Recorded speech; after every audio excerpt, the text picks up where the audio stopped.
Bonjour, bonsoir, c'est Hope29. Alors ça fait très longtemps que je n'ai pas fait de vidéo. En tout cas, je commence par vous souhaiter une très belle année 2017. L'équilibre, je vous souhaite la joie, la, la joie de vivre. Voilà. Il y a le sevrage aussi, mais il ne faut pas oublier de vivre et de profiter des bons moments. Voilà, de profiter de sa vie, quoi. De vivre tout simplement. Je vous souhaite le meilleur pour vos projets, voilà. Et puis, je vous souhaite une belle aventure de vie à vous, quoi. Alors moi, ça fait très longtemps que je suis pas venu sur YouTube là, voilà pour diverses raisons. Euh, c'est lié à différentes choses. Donc, comme je l'avais expliqué dans la vidéo précédente, donc j'étais en train d'essayer des thérapies, tout ça. Du coup, par rapport à ça, j'ai fait ma deuxième séance d'hypnose, plus en lien avec, voilà, avec mettre des choses du passé douloureux dans un coin en fait où c'est moins douloureux. Donc j'ai trouvé ça super intéressant, cette deuxième séance d'hypnose avec cette personne. Euh, on a retracé, voilà, on voyait les lignes de vie, quoi, la ligne du passé, la ligne du futur, voilà, et du présent. Voilà, c'est comment, voilà, comment améliorer, voilà, sa vision du futur et bien sûr améliorer sa vision de son passé. Donc digérer des choses. Voilà, et puis j'ai pas mal travaillé aussi en lien avec, voilà, par rapport à ma mère aussi. Donc je vais refaire une troisième séance d'hypnose par rapport à mon père. Des choses voilà, à régler. Du coup, moi, en fait, donc moi, je dois poursuivre mon CDD jusqu'au mois de mai, en fait, parce que sinon, je pourrais pas avoir voilà, je ne pourrais pas avoir, enfin, du chômage, et donc, et puis voilà, donc voilà, étant en couple avec un enfant, voilà, je dois bien regarder dans tout ce qui est aspect financier. Donc voilà, donc c'est pour ça que j'étais pas aussi présent sur YouTube. J'étais vraiment là-dedans, quoi, en train de réfléchir à plein de solutions par rapport à mon avenir après mon CDD. Sinon, par rapport à mon addiction, donc ça va, donc j'ai pas retouché au porno. Euh, Par contre, il y avait voilà, j'avais quand même des tentations, mais voilà, mais en fait, enfin, je suis tombé malade, enfin, j'ai eu la grippe pendant 2 semaines, une grippe assez forte, enfin, très très forte la première semaine, et en fait, enfin, comme j'avais des maux de tête, tout ça, et puis de la fatigue, j'en avais marre en fait de cette, voilà, de cet état grippal. C'est marrant parce que mon cerveau, des fois, donc, pendant que j'étais malade, mon cerveau me disait allez, va voir quelques images ou des films pour te soulager un peu de ton mal-être. Mais en fait, c'était vraiment pas des pulsions fortes, hein. Mais comme quoi, il y a toujours ce petit réflexe dans la tête là. Donc ça prend du temps quand même, hein. Ça prend du temps pour vraiment se débarrasser de ça complètement. Enfin, moi je pense que voilà, c'est un peu comme les alcooliques anonymes, on garde toujours une petite faille en soi. Et voilà, faut rester vigilant par rapport à cette faille, et juste voilà, trouver l'équilibre et pas ressombrer, quoi. Voilà, ouais, sinon, voilà, donc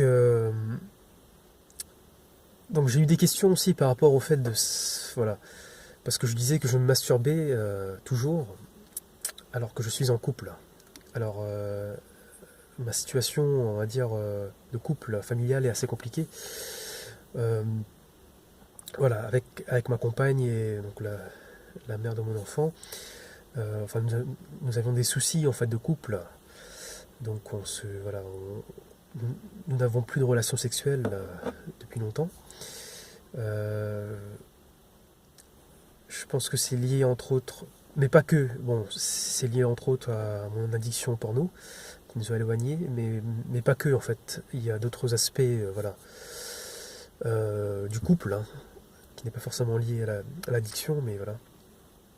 Donc nous essayons d'arranger les choses.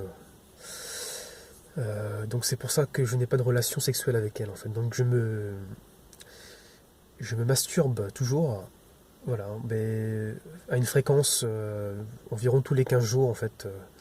Voilà, quand j'ai une libido qui vient en fait et que je vois que je commence à penser qu'à ça.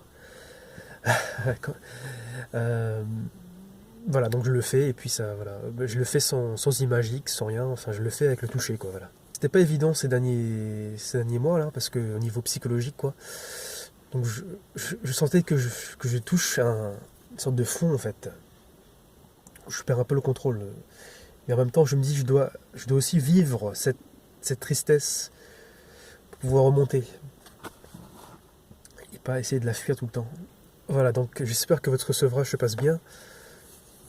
Euh, donc j'aimerais faire plus de vidéos, enfin je compte continuer à faire des vidéos.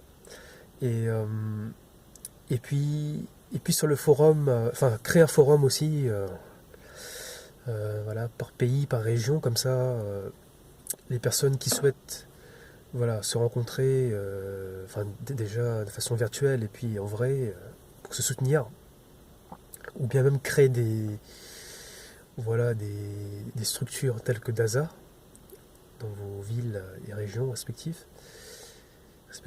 Je ne suis plus, voilà, je n'ai plus de pulsion qui va me faire pousser, qui vont me pousser à aller voir des films, voilà, etc. Et donc c'est quand même un aspect très positif ce sevrage, même si, comme je vous ai dit, il y a quand même une faille, et voilà, je l'ai bien vu en étant malade, ou quand même un petit truc, voilà, des schémas dans ma tête qui sont là, bon, qui s'amenuisent, hein. Il faut savoir que plus vous vous éloignez du porno, tout ça, et voilà, ou de votre addiction sexuelle même avec des vraies femmes, plus en fait, voilà, c'est éprouvé, hein, scientifiquement, plus ces chemins-là ces chemins de récompense liés à votre addiction, voilà, ça s'estompe, hein, vraiment, euh, ça diminue fortement.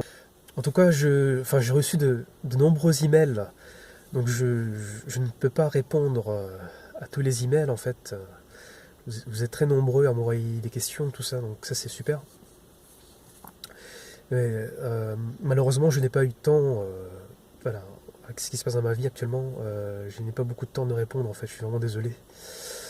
En tout cas, faut pas hésiter à aller sur le forum pornodépendance.com pour l'instant. Mais voilà, donc j'espère avoir résoudre des choses déjà et puis prendre plus de temps pour vous répondre et faire plus de vidéos. En tout cas, je sais que c'est pas facile, c'est pas évident ce sevrage. Cette addiction est tellement puissante, voilà, ça touche à notre nature humaine, quoi. Ça touche à la, voilà, à l'affection aussi, quoi, parce que derrière chaque addiction, il y a aussi un manque affectif aussi, quoi. Donc ça touche aussi à quelque chose de très très profond dans l'être humain, quoi. Donc c'est une addiction qui n'est pas évidente. Puis des fois, on ne sait pas trop si, voilà, comment on sait si on est sevré ou pas, voilà. Donc chacun, voilà, chacun doit définir en fait ses comportements limites, c'est-à-dire ses comportements d'addict en fait, et rester, et voilà, et faire un sevrage par rapport à ça, et rester sobre par rapport à vos comportements limites que vous avez définis. Je pense que c'est ça la définition de la sobriété. Dans les addictions, il faut rompre avec l'isolement. Ça, c'est quelque chose que j'ai remarqué. Voilà, c'est tellement puissant, c'est que il faut pas rester seul. Il faut, voilà, téléphoner à des personnes qui vous comprennent, comme les structures, voilà, d'ASA par exemple, ou bien un ami qui est dans la même situation que vous. Le fait de partager, c'est tellement puissant, et ça aide vraiment à passer les étapes, quoi. La connexion aux autres, en fait, c'est tellement important dans le sevrage, quoi. Voilà, donc je vous souhaite une très belle année en perspective. J'espère que votre sevrage se passe bien, que vous allez bien, tout simplement. que ce soit la santé physique et morale. En tout cas, merci d'avoir regardé la vidéo et je vous dis à bientôt pour d'autres vidéos. Voilà, portez-vous bien. Ciao.